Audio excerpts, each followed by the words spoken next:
Okay, let's start. Now an official warm welcome to everybody to today's session. It's a pleasure to have you all here with us. Those who don't know me, I'm Deborah Keller and I'm the head of Impact for Breakfast of the network. IFB is an initiative supported by Baraka Impact, which is the impact investing arm of the Rianta Capital Family Office. I have with me today Audrey. I will let her introduce herself. Hello, everybody. I'm Audrey Sellian. So glad to see this very large group that's convened to hear our speakers today. I'm involved with Baraka Impact and also one of the co-founders of Baraka Impact on the back of our existing platform, but with a deep focus now on health. And yeah, it's a pleasure to have you all here. And we'll let James Baer, Managing Director of Baraka Impact, frame the introductions and the session for today. And we encourage lots of interaction on the back of the panel discussion and presentations, lots of questions, and our IFBs are all about interchange and informality. So nice to be here with you. Before we start and hand over to James, a few housekeeping rules. As always, I ask you to mute yourself when you're not speaking. We will be recording this session and we will share with you after in a follow-up email, so you can share it with your network and anyone else you know that needs to see this session today. So you're welcome to share it. While the presentations are taking place, you're welcome to share your question and post them into the chat field. We'll have some time after the presentations to go through those questions. So now, with no further ado, over to you, James. Thank you so much. Thank you, Deborah. Thank you, Audrey. It's a privilege to be here and exciting. I've been attending Impact for Breakfast programs for the last couple of years and always really stimulating. And it's great to have the ability and an honor to moderate this one today. I'm also really pleased to let this audience today know that this is the beginning of a quarterly program that Baraka Impact Finance will be hosting on the topic of global health and finance broadly. This is the space that Baraka is focused on, and we find it so rich with many innovative people on the development side, on the health innovation side, and on the finance side, thinking really creatively. And so we look forward to a regular quarterly schedule. We were talking just before we started about trying to do some of those in person. I am based in Zurich, as is Deborah. So we'll look towards the ability to do some hybrid sessions and some in-person sessions in Zurich and around the world. So without further ado, let me get started. And I think this is a really great group of speakers with which to start the Baraka quarterly series, because it brings together several dimensions of a very complex ecosystem.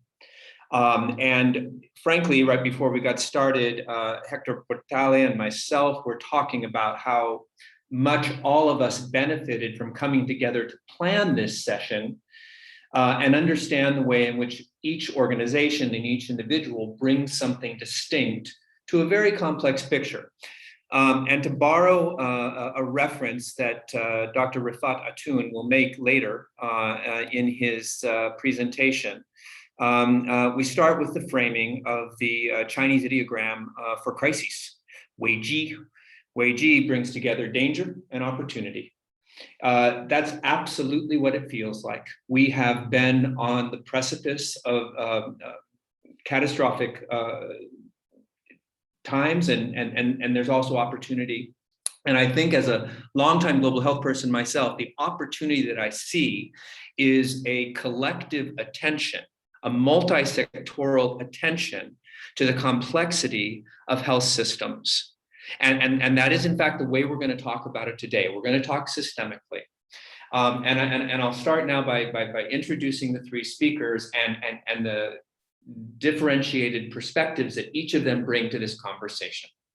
So Hector Portale is the head of Movement Health 2030. This is a Roche initiative that was born and anchored initially in Latin America in 2019, and now has a global mandate. And I'll let Hector describe exactly what Movement Health's mission and agenda is. But suffice to say at this point, they are looking at the identifying public health gaps and then supporting the innovation ecosystem on the ground to help to meet those gaps. So they're thinking about policy and thinking about innovation at the same time. Carolina Batista is my close partner and working colleague at Baraka Impact Finance. She's an infectious disease specialist with a master's in international public health from the Swiss Tropical and Public Health Institute. Carolina began her career working with indigenous populations in the Amazon and went on to be a field physician for Médecins Sans Frontières in a variety of humanitarian settings in Latin America and in Sub-Saharan Africa. She was the director of the Brazilian medical unit at Médecins Sans Frontières, and then head of access and medical affairs at the Drugs for Neglected Diseases Initiative. She currently sits on the international board of Médecins Sans Frontières, as well as a member of the access committee at DNDI, the Drugs for Neglected Diseases Initiative. Carolina also sits on the Lancet's COVID Commission. I'm honored to work with her. And she will be talking about Baraka Impact Finance's perspective on the ecosystem, which is one of the private sector. How can private finance participate in what needs to happen in meeting the gaps, and how are private sector innovators jumping in to family with public health initiatives. And I'll now introduce our keynote speaker, Dr. Rifat Atoun. Dr. Atoun is professor of global health systems at Harvard University. He's the former director of strategy, performance, and evaluation at the Global Fund, former director of the Center for Health Management at Imperial College London. He's published extensively on global health systems, limitations and potential, and the importance of systemic and technological innovation that's necessary to address health system failings. Most recently, Dr. Atoun has published a book called The Building of High-Value Health Systems, an educational workbook that targets health officials and medical school teachers and students. That book came out just earlier this year. He's a trained clinician and an eloquent speaker. We were really enjoying planning for this program and being privy to some of the ways that he's looking at it. And I will now turn this over to him. I think that is what is most satisfying to me, and the reason that we've asked him to be our keynote speaker on this inaugural program for Baraka Impact Finance, is that he sees the systems holistically.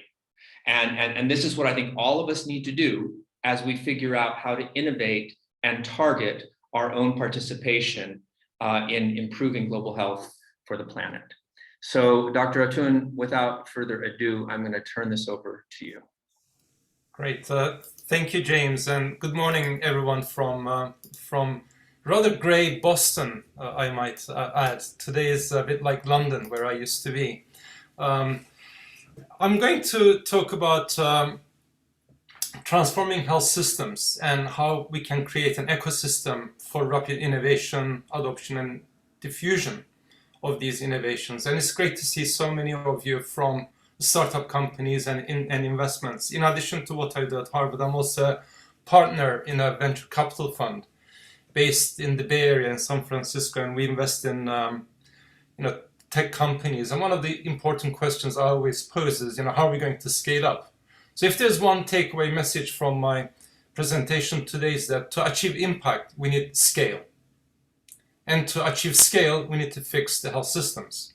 So that's the essence of my presentation.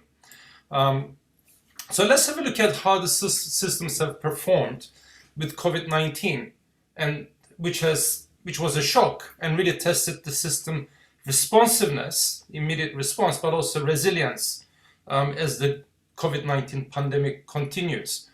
I think if we're honest with each other, and I think we ought to be, COVID-19 unmasked health systems underperformance. And this is a major challenge, not just to health, but also to economies, to sustainability of economies and security. And the response has been rather ineffective. It's been inefficient. It's been highly inequitable. And it's been inadequate in terms of its responsiveness. And as a result, and there have been many publications on this to quantify these effects, but what we're seeing is in terms of health system access, there is a fall in screening, a fall in diagnosis, fall in access to services. As a result, we have foregone care or delayed care, or when even accessed services, suboptimal care.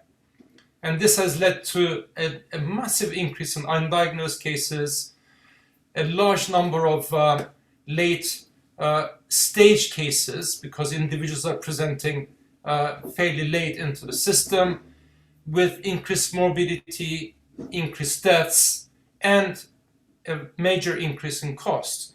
A study we've just published looking at the Chilean response and looking at cancer as a tracer shows that as a result of COVID, just in the first two waves, in the first 12 months, there has been an increase of 15% in the number of cancer deaths compared to secular trends, after taking into account competing deaths from COVID-19 and other conditions. So the cost and health and societal impact is massive. And I was an advisor, and I'm still working very closely with G20. I was a senior advisor to G20 presidents a couple of years ago. And G20 and G7 have been doing simulations on COVID-19. But going into it, none of this actually was implemented. So there's a question of why the response was so poor. Well, we knew that the systems were underperforming before COVID-19. So if you look at number of lives lost per 100,000 inhabitants, this is using 2020 data from OECD, in a number of what we call high-performing countries, you can see that in each of the countries there's a very high number, almost between 3,000 to 4,000, 4,500 avoidable lives lost per 100,000 inhabitants. So this is in high-performing systems. And we've completed a number of studies in low and middle income countries looking at a number of tracer conditions, and this is purely illustrative. This uses national representative data from 44 low and middle income countries that represent about 2/3 of the world. Very reliable data that also use biomarkers. And just looking at hypertension management across the care cascade, which we're able to trace in the survey, for every 100 individuals in Latin America, only around 25% are controlled. In Middle East and Central Asia, the number falls to 15%. In South and East Asia, that includes India, China, the number is below 10%. And in Sub-Saharan Africa, 3 to 5%. So syst, and we see a similar picture for management of diabetes and cervical cancer and many other conditions. So we knew that the systems were underperforming going into COVID-19, but didn't really do very much. The question is why? And I think this is why we're here to solve and address this question. Well, I think there are two major reasons, and I'd love to hear your views on this. The first is what I call asymmetric innovation.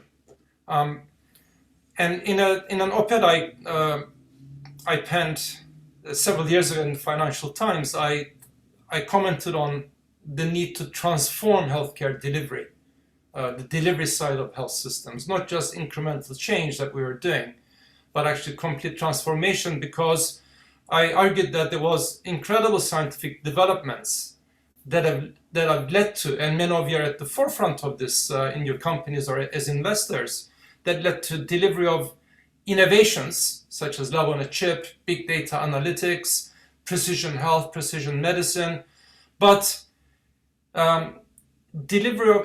innovation in delivery on the care delivery side has faltered. Not much is happening. So in terms of delivery of innovations, there's a long list, and we could spend the whole day talking about this. But innovation and delivery, we're stuck with structures that go back centuries. And this is a picture of Hôtel Dieu de Paris.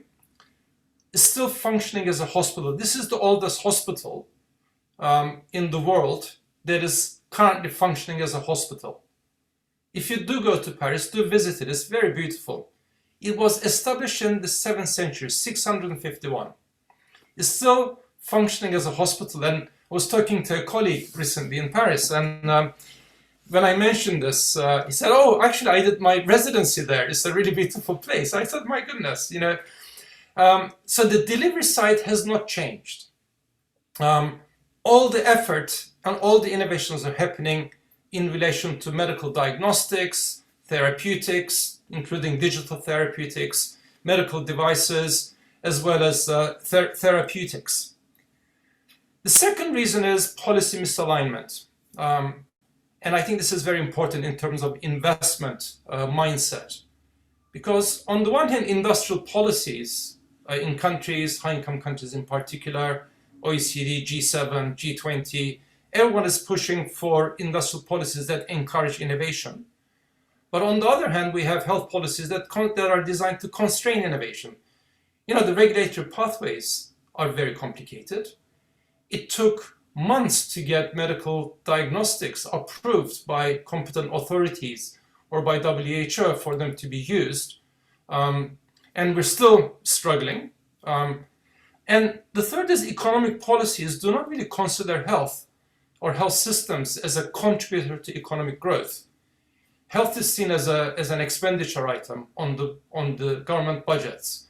So this policy misalignment is problematic because it hinders innovation, investment for innovation, especially for countries. And this is the mindset we need to change. But why is this asymmetric innovation important? Because if you look at health expenditures, and this is selected countries in OECD without the US, which is slightly an outlier. If we look at pharmaceuticals and medical non-durables, that includes medical devices, consumables, as well as health technologies, along with medicines, this expenditure accounts for 8 to 16% of total expenditure. This is where all the innovation is happening. Remarkable innovation, incredible convergence of science, which we'll talk about. But the remaining 80 to 90%, where there are huge inefficiencies, there's little innovation. So around 1/3 of health expenditures on the delivery side is wasted in around the world, not just in high-income countries, but also in low and middle-income countries. In fact, IMF and WHO estimates put it between 25 to 40%. So when I talk about asymmetric innovation, this is not some sort of conceptual statement. Actually, this is born in figures. And this is where, in terms of the expenditure, the 8 to 16% is where all the negotiations are taking place in relation to prices and volumes. But the delivery side, where there's huge inefficiencies, we continue to invest in systems that are not fit for purpose. So what do we need to do going forward? Well, we need to create a new world with health systems that can harness innovations and really draw on major transitions that are happening. And in relation to major transitions, I'll talk about the delivery side, less about the technology side. Again, we have a shock, and every crisis brings an opportunity. In Japanese and Chinese, the characters for crisis and opportunity are the same. So there's an opportunity with the COVID-19 shock to take a step back and retransform health systems. But we have to think, where will the major transformations come from? Well, I think there are 6 major areas. The first is digitization, with incorporation of artificial intelligence and machine learning and other approaches in data science to develop integrated healthcare. So we're able to now combine data sets from all the way genomic to individual level data with health systems data, care at home, in the community, primary care level in hospitals, across the care continuum. These data exist, but they sit in silos. So the opportunity is to integrate these data sets and incorporate data process automation and analytics to really understand what is happening. But onto this, one can layer decision support systems and begin to stratify populations into risk groups so that targeted interventions can be delivered.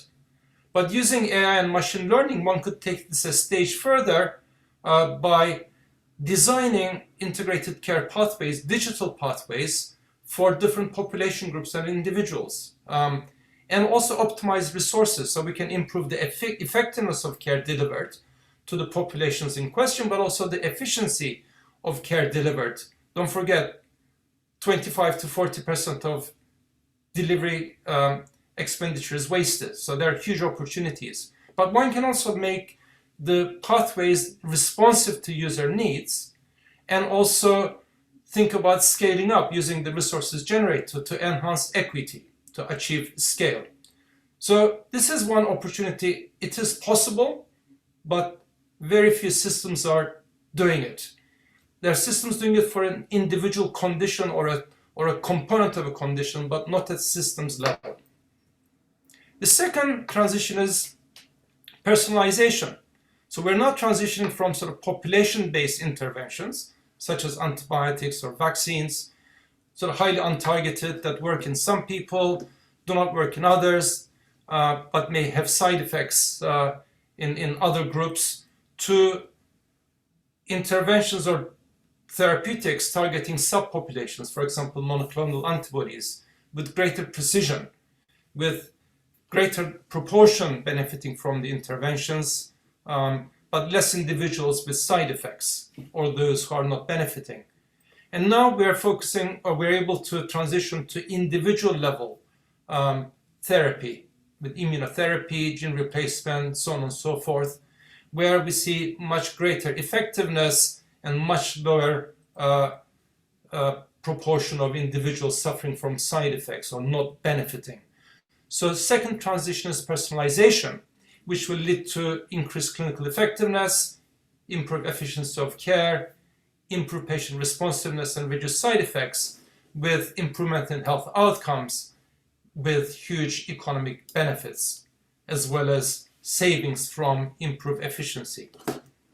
The third transition is, and I think this is very important, is the transition that's happening from the traditional technology-based approach, where medical device companies and pharma companies are sellers into a system. They sell technologies or devices or therapeutics or medicines, to more integrated, what I call multimodal solutions, sort of technology plus solutions, or integrated solutions for an episode of care, or management of a whole, over a period of time, a single disease, or management of a bundle of conditions, or actually even managing population health over time. This transition is happening. But unfortunately, many companies are still stuck in the old-fashioned technology mode as sellers into the system, rather than seeing them as a critical component of the health system that can actually transform it from within. This is where the really big gains are going to come from. The fourth transition is automation. And I've seen one of the companies is dealing with robotics. And countries like Japan have used COVID-19 to transition to use of conversational agents such as chatbots, or chatbots augmented by AI, or even conversational AI agents that are able to provide ongoing support, care support for chronic conditions, or increasing use of robots to augment the efficiency and effectiveness of care. The fifth transition is non-invasive diagnostics with remote diagnosis and care. And as you're all aware of, use of devices to capture physiological and other data on an ongoing basis, combined with ubiquitous sensors, all the way from bracelets to smart shirts, and then using this to help diagnosis and development of highly individualized care.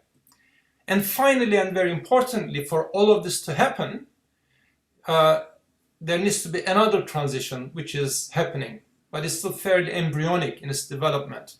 And this is a transition from a structural focus in financing to a value focus. So in most health systems, we still use historic incremental budgets. As the name suggests, these budgets reflect the past. So we continue to reinforce the past structures, such as Hôtel de Dieu in Paris from 7th century, because they're called the hospital or they're called the primary care center. But many countries have transitioned to a functional focus where the payment follows activity, using sort of fee-for-service or disease-related groups or a variant of that. But that has led to increased activity, but not necessarily improvement in efficiency or effectiveness or improvements in equity. And certainly, as we're seeing in many systems, these approaches have not been impactful. So there's now a move, and as endorsed by the G20 in the last G20 presidency, there's a strong value focus in developing value-based health systems. And I'm using the word value-based health systems as opposed to value-based care. We need to transform the system where payment follows value generated at individual level, but also population level. So to sum up, in order to have impact, we need to have scale. In order to have scale, we need to transform health systems, especially the delivery side, where there are huge opportunities. And for this to happen, we need to create an ecosystem where, and Hector will talk about what we're trying to do with Movimiento 2030, and I have the privilege of being a board member of Movimiento 2030, where we're encouraging universities that undertake research and generate the science to work with industry that also generate good science, but are experienced in development to translate the science into practice. But very importantly, these two interactions are happening. What we need to bring on board now is the health system, where the innovations can be adopted rapidly and diffused, and this informs the research as well as development. So we create this ecosystem where the three components work together to create value for everyone. So thank you very much for your attention, and I look forward to our discussion. Thank you so much, Rifat. I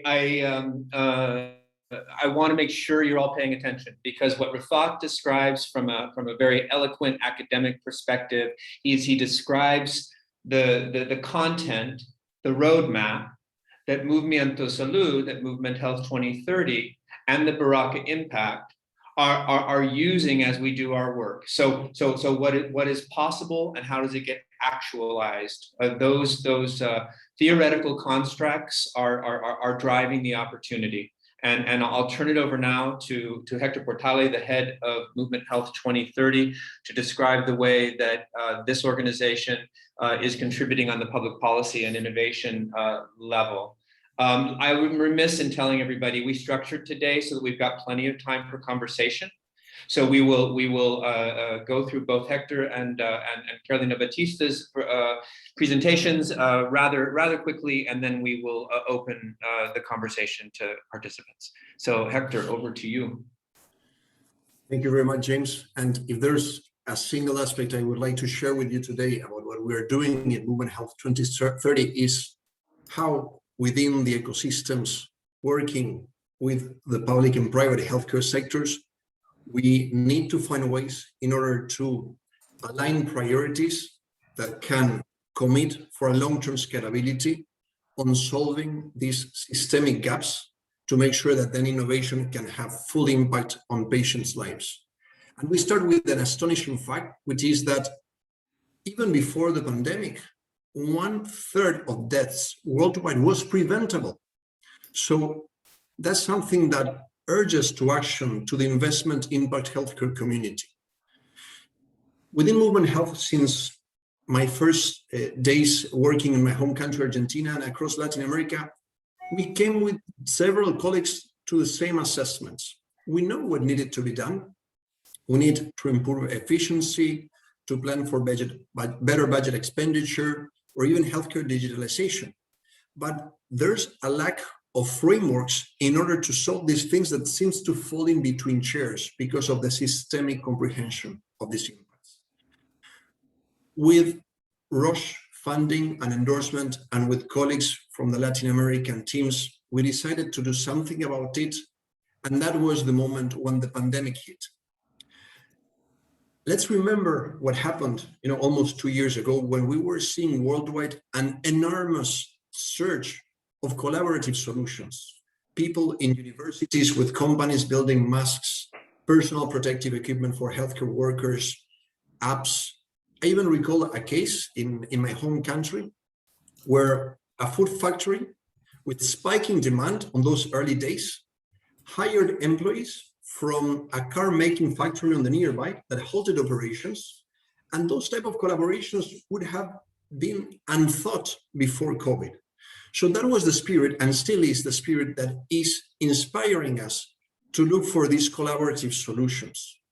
So since the start, with Professor Rifat Atum, with Rolf Högner from Roche Latin America, and with Bogi Eliasson from the Copenhagen Institute for Future Studies, set up a steering group to develop this platform.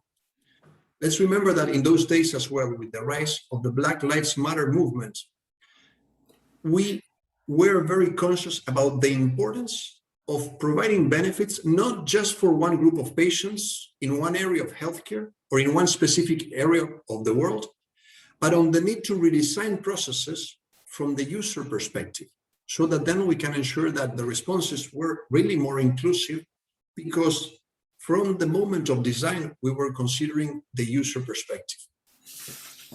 So we knew that this could not be taken as an isolated approach in a specific area of the healthcare sector, but this really, as our name says, needed to be faced as a movement.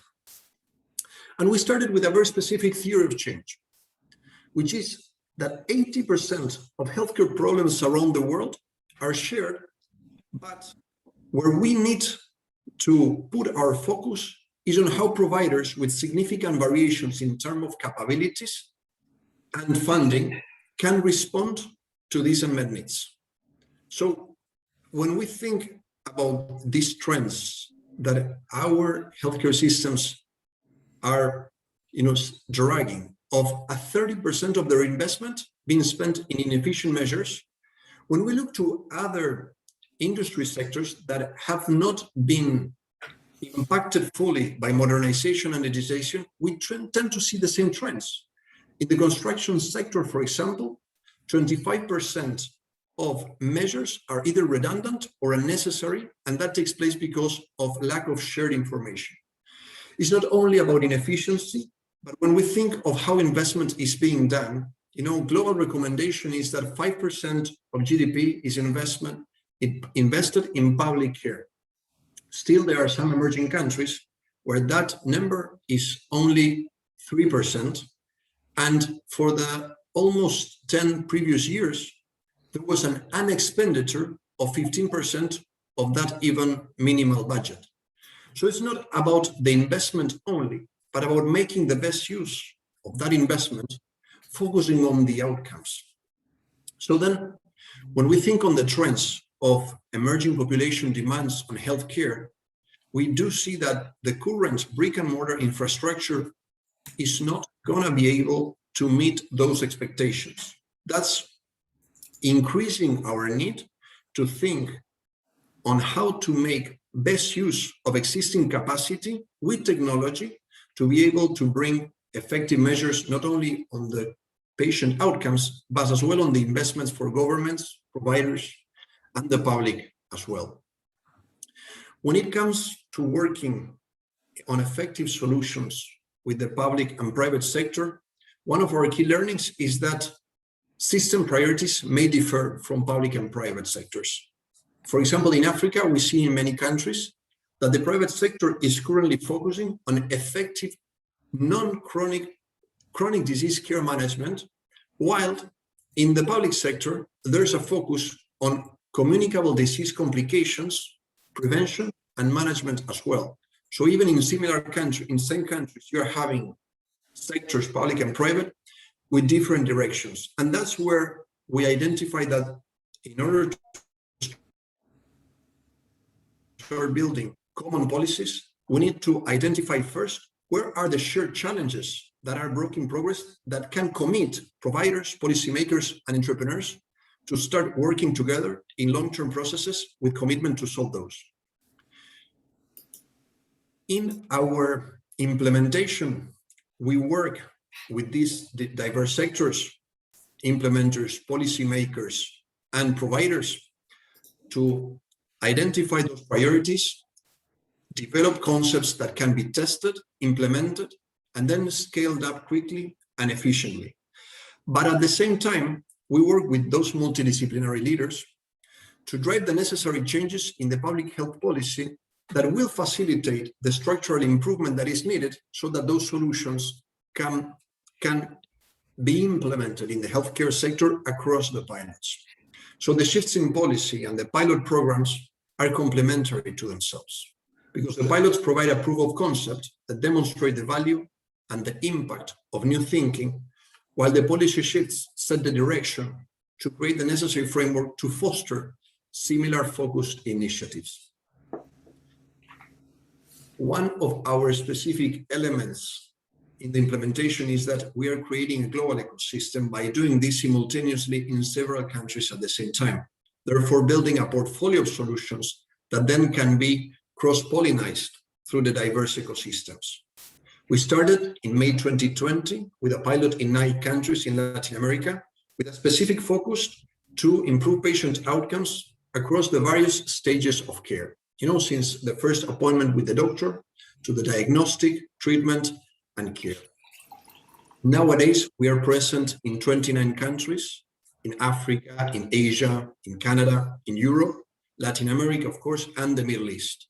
And we have already constituted 2 advisory boards in Canada and Latin America, and in the other regions, they are being set up actually.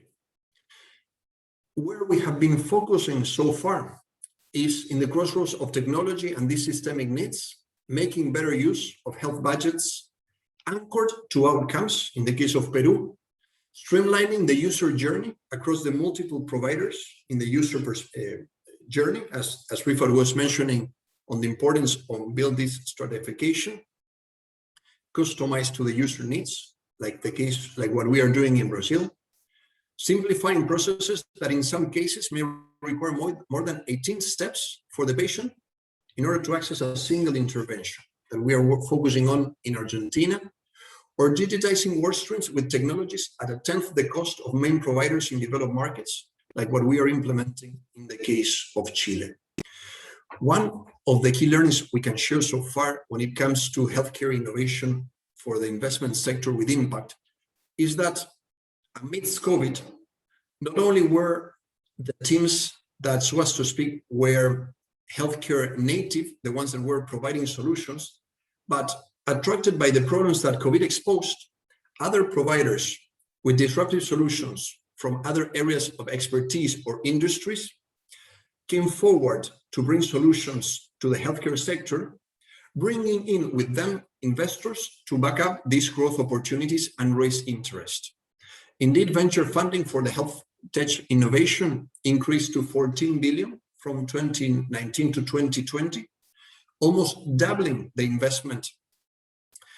And if we can mention some specific examples of this cross-pollination, I want to share 2 today with you, which is first AIM, which is a Chilean startup specializing in digitizing the stores workflow, in the retail sector, which is working with us and 2 other partners to use their expertise to transform instead the hospital brick-and-mortar workflows.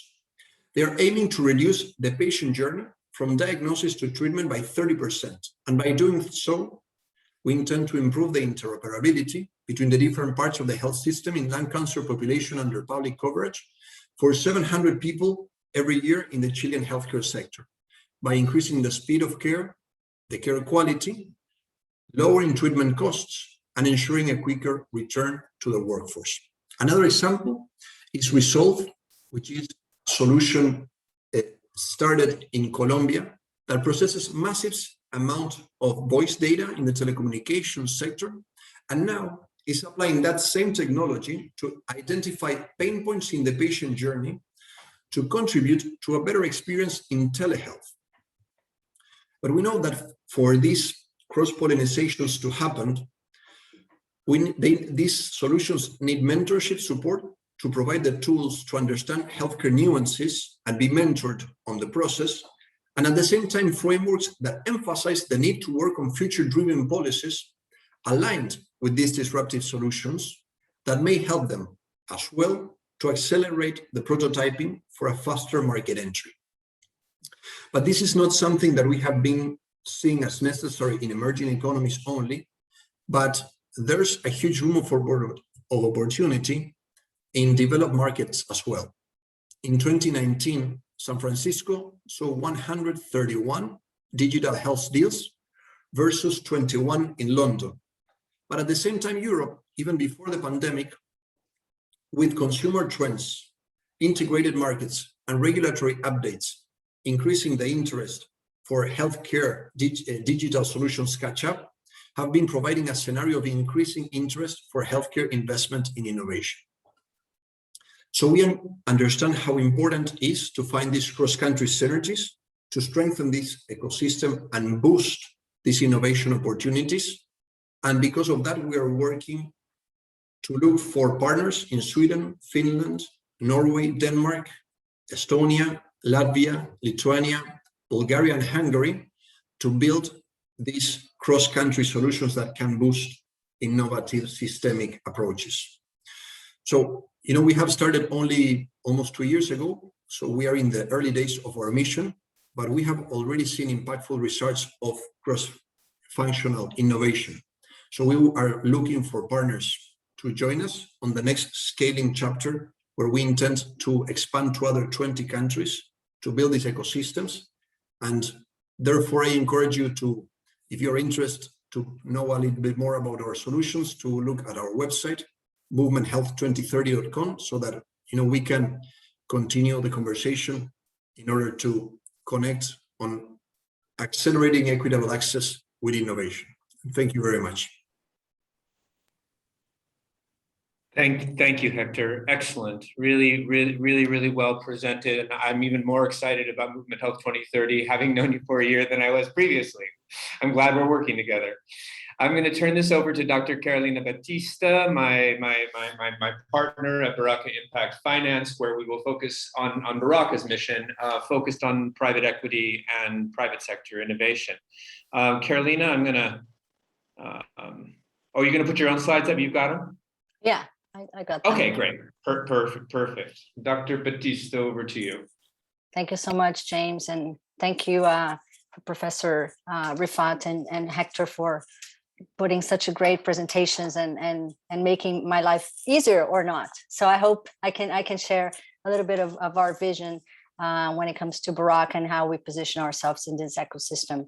So basically at Baraka, we mobilize private capital to catalyze health innovation and improve access to healthcare in emerging markets.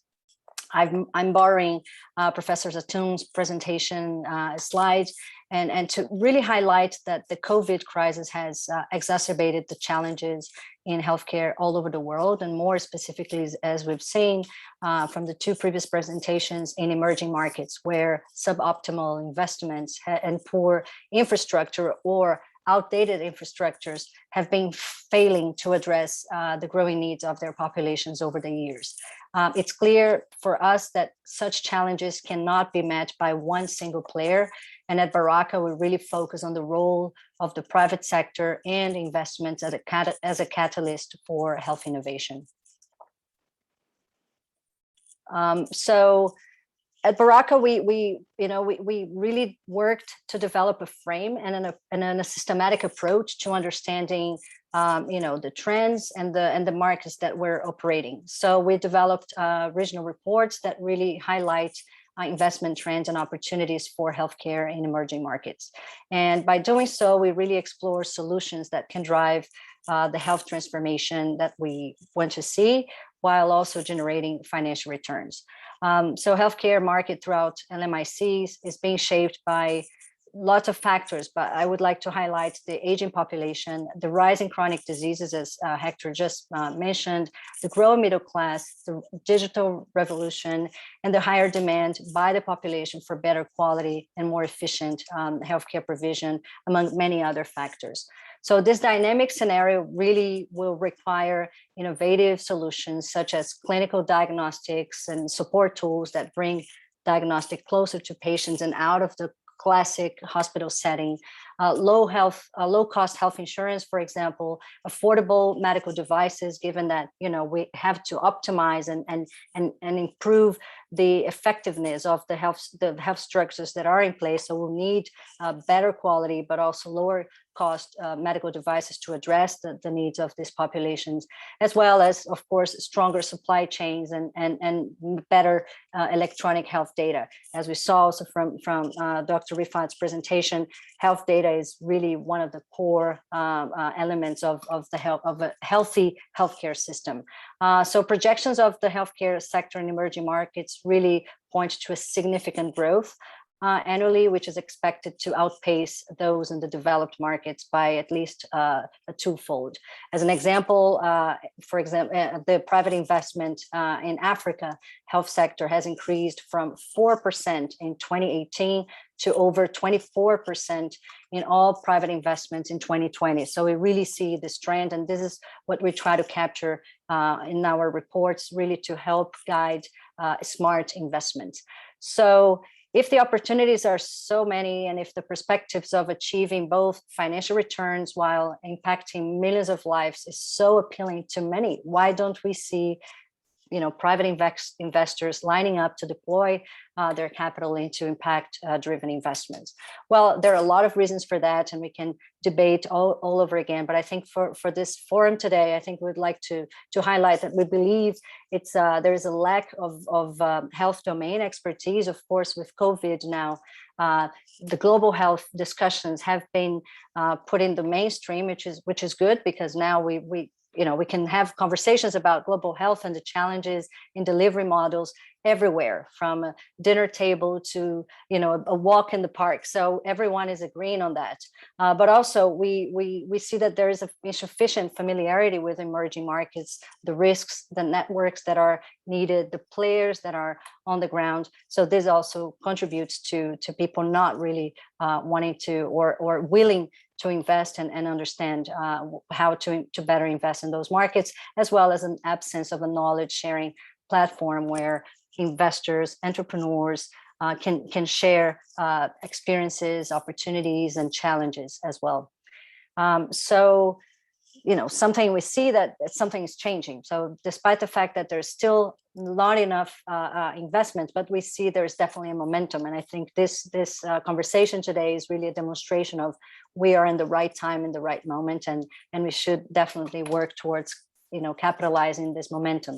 And something is definitely changing, and a growing number of players are coming to this space of impact investment for health and are emerging as leaders in this field. And many of them are attending this meeting today. So a variety of high-level institutions are really paving the way in this arena, and includes private foundations, public-private partnerships, development finance institutions, major impact funds, among many others. And we really believe that with the right ingredients and the analysis, more and more private investors will come to this ecosystem and really tap into these emerging opportunities.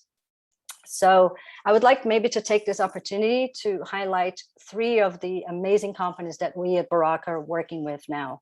And this is the case of Inaxcel. It's an India-based company that develops and manufactures affordable but high quality medical devices to address unmet medical needs in resource limited settings, for example, a ventilator for newborns and others that really have the potential of saving millions of lives while generating return.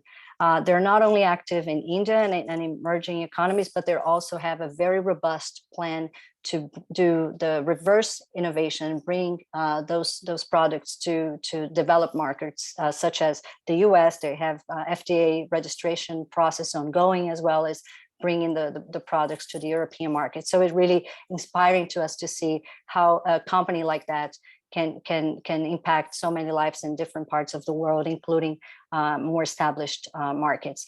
As an example, the medical device market in India was valued over $11 billion only in 2020, and it's projected to grow. So as we move along with shaping the healthcare systems that we need, as Professor Rifat said, fixing it and transforming it, we'll need more and more efficiency in terms of what kind of devices that we're deploying to better respond to the health needs.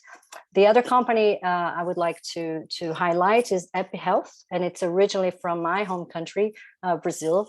And EpiHealth is really, tapping into this whole opportunities and world of data-driven platform, and they're built into one of the largest and fastest growing healthcare database in the world, targeting the different stakeholders in the sector. So it's really fast growing with very good quality, of course, respecting all of the patient privacy data. And they're really working with various partners, such as the pharmaceutical industry and other public and private partners. So we know, as mentioned before and by Dr. Rifat, that patient data and health data is really one of the key elements for a functioning health system, and it really serves as a blueprint to drive patient-tailored solutions and personalized care, and also automation that we really need to work towards. Last but not least, I think one of the key pillars of a high-performing health system is really the distribution and coverage of healthcare workers. In most places in emerging countries, this ratio is far from being ideal according to the international standards. There's simply not enough physicians or high-skilled professionals and to address the population needs. And as we know, these needs are growing. We have overlaps of infectious diseases that still carry a high burden in these countries, for example, malaria, TB, but also now hypertension, diabetes, that really require a very strong and robust system to address the needs of these populations. So, for example, in sub-Saharan Africa, there are only 0.2 physicians per 1,000 populations, while, for example, in Europe, this ratio is 3.7. So there are some major inequities and disparities that we see that. But how to address that? I mean, we simply can't go and fast track and have physicians being deployed or created all of a sudden. So we really have to think of innovative solutions to address that. And so here comes ThinkMD. It's a US-based company that developed a mobile physician that can be used by anyone, anywhere, to make more accurate health decisions driven by AI and technology. They've really so far impacted hundreds of thousands of lives in various countries in Africa and are really in full expansion to different markets.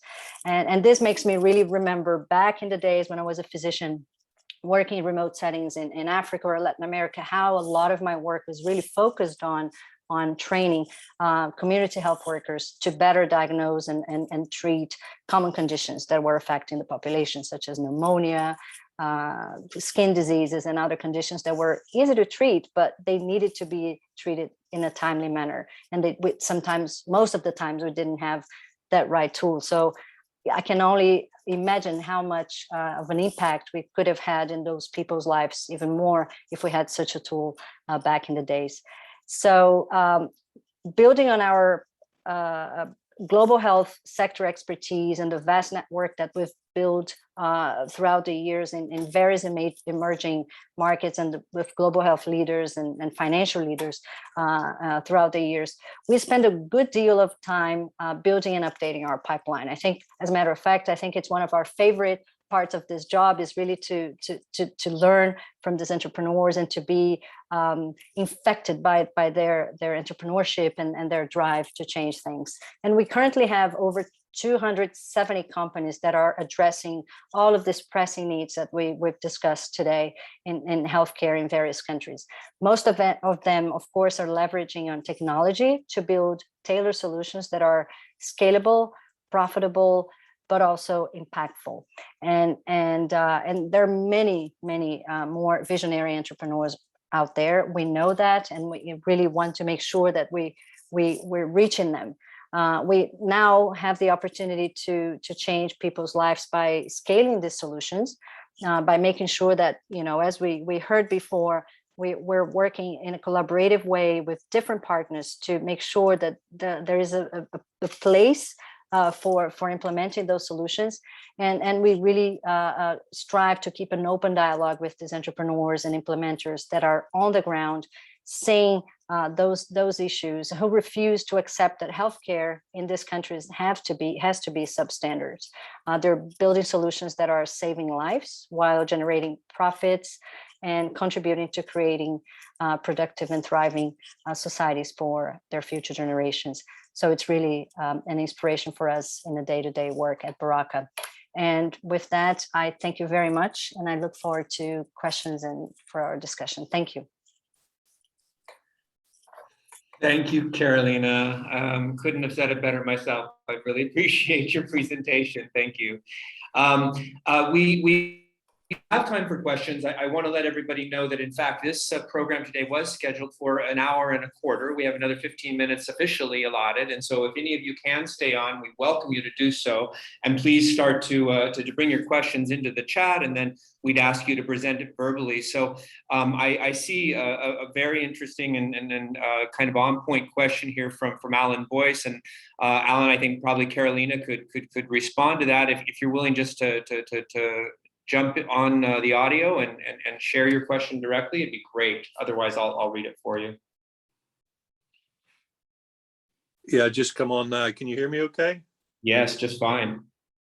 Yeah, it's something I've scratched my head on. I've worked in the US, I've worked in Europe, I've worked in Africa, and the comment was made earlier about the regulatory quagmire that can hinder more than help. There's new regulations coming out next year with this, around CE mark. So I'm curious if you have a view on if you were trying to launch something today. The tendency has always been to rush to the US and the FDA, and I think from where I'm sat, there's a lot of debate now about the 501k process and all of that. So I'm just curious, from your perspective, where would you start? Carolina, do you want to jump in on that, or? Yeah, I can jump in, and I'm sure also Rifat will have very good points on that. It's a great question, Alan, and I'm not sure I can answer it totally, but I first of all, I just have to say I agree with you. We definitely see now that we need better and more efficient regulatory pathways to make sure that a good innovation anywhere is a great innovation elsewhere, right? So we need that framework, and I think we need to do like a real-time lessons learned exercise with what we've seen with COVID, because COVID has really, if there is anything, it really accelerated this kind of innovations and the scaling and replication of these innovations in different markets. So I think we really need to do this exercise on an ongoing basis and see, what did COVID accelerate, and what has, this whole crisis really exacerbated the need to have this kind of debates, right? So I think I was just in a meeting earlier today exactly about that. It was on drug development and how we have to strive to managing and having better ways to harmonize, for example, regulatory agencies in different places. And if you have a product registered in a stringent regulatory agency, this should serve as a clear fast track for different regulatory agencies and regions of the world. So I think we need to strive for that.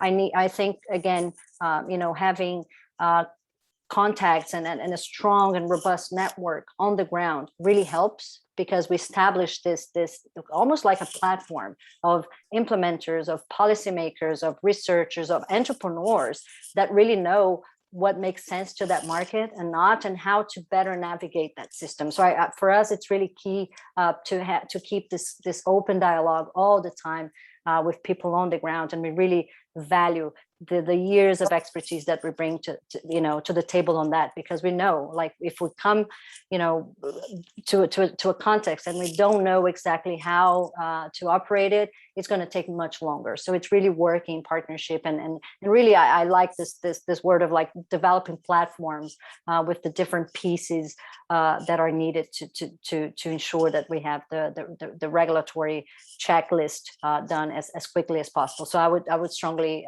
advise for that approach on a platform, and really building on a country by country network, and try to reach a regional and more global market. I hope I addressed some of your points. You did. Appreciate it. Thank you. Rifat, did you have anything more to add on that? Yeah, absolutely. I concur with what Carolina has said, but I think harmonization is critical. But I even CE mark versus FDA. These are two very different things, and people really misunderstand what they actually mean. So I think CE marking provides an opportunity, because you get approved in many countries immediately. A similar approach could be adopted in the African context through Africa Union. I think there's a great opportunity there, and there should be advocacy to make that happen. And I think we all have a role in doing that, because there's 50 plus countries that will have a sort of harmonized pathway. Otherwise, it really is incredibly complicated to try and get approval in each and every country. In the Asian context, again, there are a number of some regional trade agreements that are all signaling harmonization, but there are already existing formations of it as well, such as ASEAN, which could be used as a platform. But I think for me, this is one of the biggest barriers and very time consuming for startups to try and get approval in each country. It really hinders innovation, adoption, and diffusion. Yeah, and it can be cost limiting as well, with the new regulations in Europe, for instance, where you now need clinical trials for devices and diagnostics. I know of companies that are saying, I don't know where we go now. I don't know how we do this.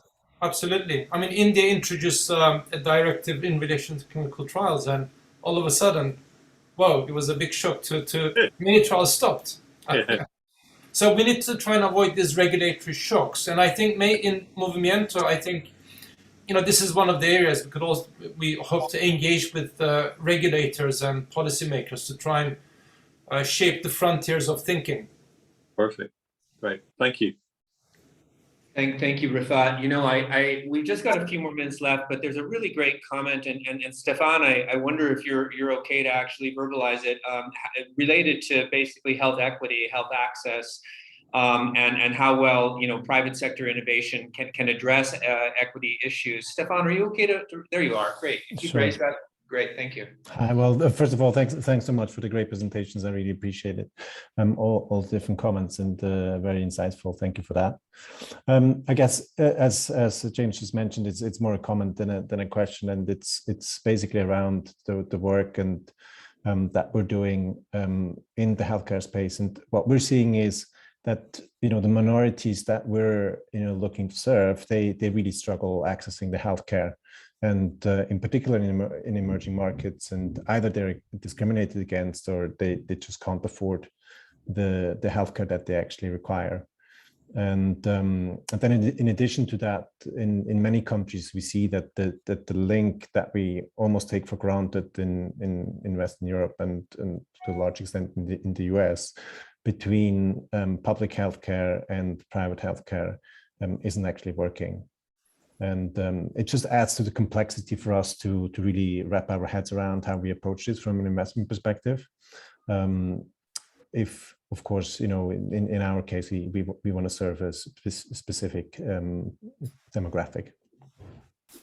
Really excellent points. I've got my own set of thoughts and responses, but I'd rather just turn it over to the speakers. I don't know any of the three, Rafat, Hector, or Carolina, thoughts on this issues of access equity and marginalized communities. Yes, indeed. Yeah. With Women Health, we are seeing how that should be our focus of implementation, because healthcare innovation can have early catch-ups and entry to markets for mature markets, even though in developing countries already. But the challenge is, how do we see these transformative solutions impacting massive scales of population? And something that we have been, for example, in the case of Chile, discussing with potential investors is that the solutions that we may be seeing in other contexts may be understood as conventional, you know, digitizing hospital workflows, for example, but understanding the context of public healthcare provision in emerging markets may showcase that those solutions are not expanded in their benefits to really impact those populations where there can be leapfrog contribution, you know, by cutting 30%, for example, of waiting times.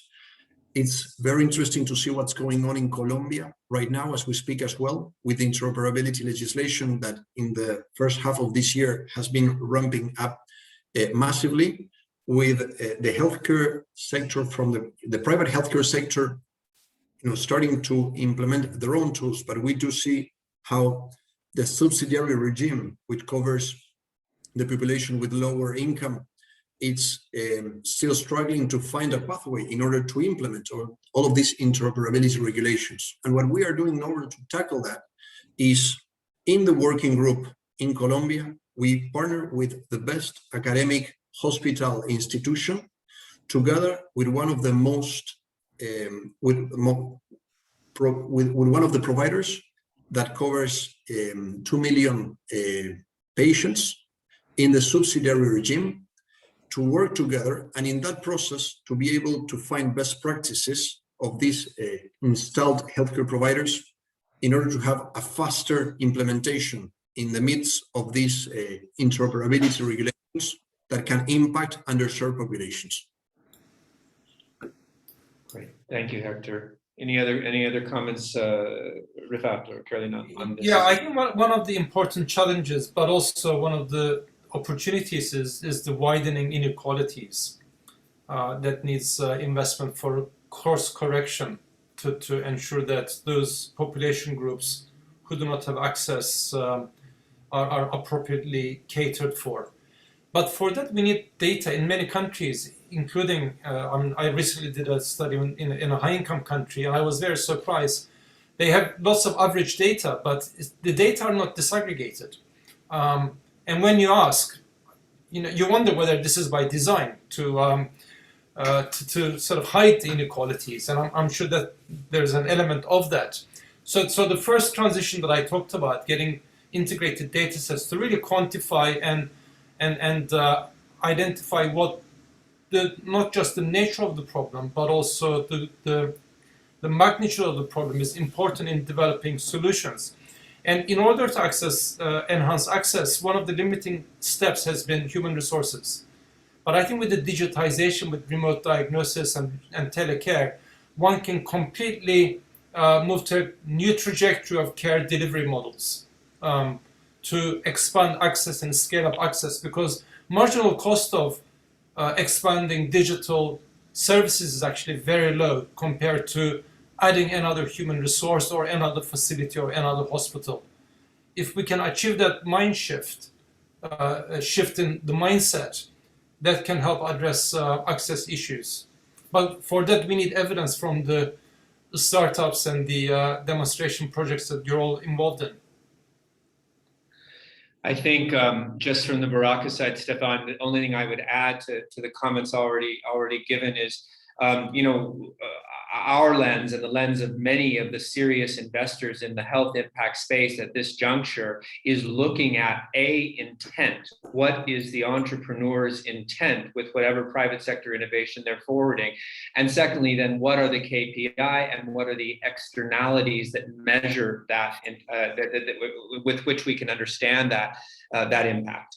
And I would argue that if those measurements are good, if that assessment of intent is good, then you are accounting for access by vulnerable populations, by minority populations, as well as the mainstream populations. It's not a bulletproof approach, but I think it is a lens that should be used in all of this impact world that we are all participating in. Yeah. And then maybe if I may, James, yeah, just please, just to complement that, and that's a great question, Stefan. And I mean, I can't help but to jump on, because I've dedicated like all of my medical career and public health career into studying and writing and reflecting on this.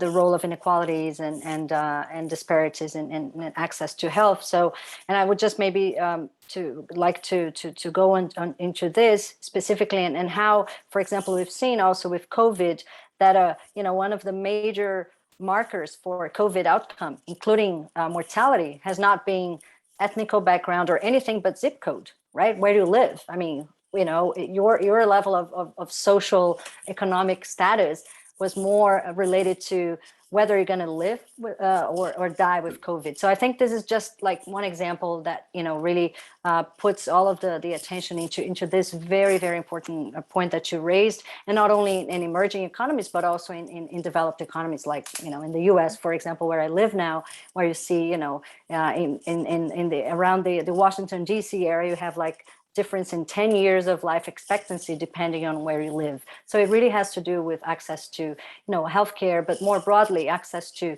health and well-being structures and the social determinants, if you will, of that. So I think we also have an opportunity here to learn, and I'm not going to repeat what has been said by Hector and Rifat, but also we constantly speak to entrepreneurs in emerging markets, for example, India or Sub-Saharan Africa or Latin America, who really are developing solutions that are tailored to this kind of marginalized groups, right? And I think we have the opportunity now to, again, I'll say the reverse engineering and the reverse innovation aspect of things. I mean, why not think of how solutions that work in emerging economies could be maybe an opportunity to address the needs of more vulnerable and marginalized communities in developed markets, for example. So I think there's a lot of cross-pollination and cross-learning to be done there. And again, we just need better data. We just need better